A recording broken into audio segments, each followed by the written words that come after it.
ના, હું ઈ માનું જ નહીં. ઈ કોઈ દિવસ એવું કહે જ નહીં.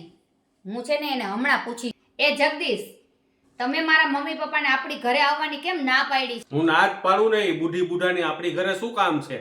એ જગદીશ, કંઈક મોઢું સંભાળીને વાત કરો. ઈ મારા મમ્મી પપ્પા છે તો થોડીક ઇજ્જતથી વાત કરો એની સાથે.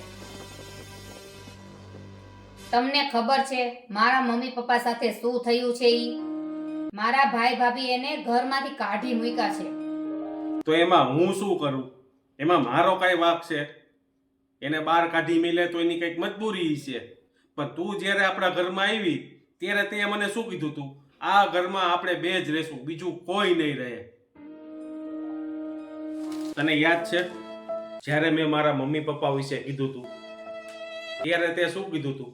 તે કોઈ દી કઈ વિચાર્યું તું કે ઈ ક્યાં રહેશે, કોની સાથે રહેશે? અને તે મને શું કીધું તું? એને કાં ધર્મશાળામાં મોકલી દ્યો અને કાં ગામડે મોકલી દ્યો. જગદીશ, ઈ વાત અલગ છે કે મને એની સાથે નહોતું ફાવતું એટલે મેં એને ગામડે જવાનું કહી દીધું.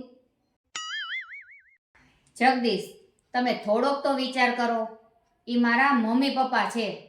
એને મને ભણાવી ગણાવી ઉછેરી મોટી કરી, તો મારી પણ ફરજ આવે છે કે હું પણ એને સાચવું.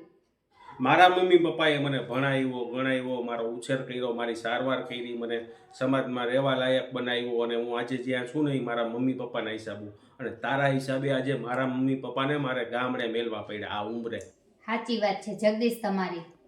જ્યારે પોતાના ઉપર વીતે ને ત્યારે જ ખબર પડે કે મેં તમને કેટલી તકલીફ આપી છે. હું તમને બે હાથ જોડીને માફી માંગુ છું તમારી કે મારા મમ્મી પપ્પાને તમે અહીંયા બોલાવી લ્યો. હવે તને સમજાણું કે દીકરો અને મા બાપ અલગ થાય ત્યારે શું વીતતી હશે. એ દિવસો યાદ કર જ્યારે મારા મા બાપ ગામડે રહેવા જતા હતા ત્યારે મારા દિલ ઉપર શું વીતતી હશે, મારા મા બાપ ઉપર શું વીતતી હશે. અને તમારે સ્વતંત્ર રહેવામાં, દેખાદેખી કરવામાં આજ સાસુ સસરા નથી જોતા, બધાને ગામડે મોકલી દેવા છે, ધર્મશાળામાં મોકલી દેવા છે.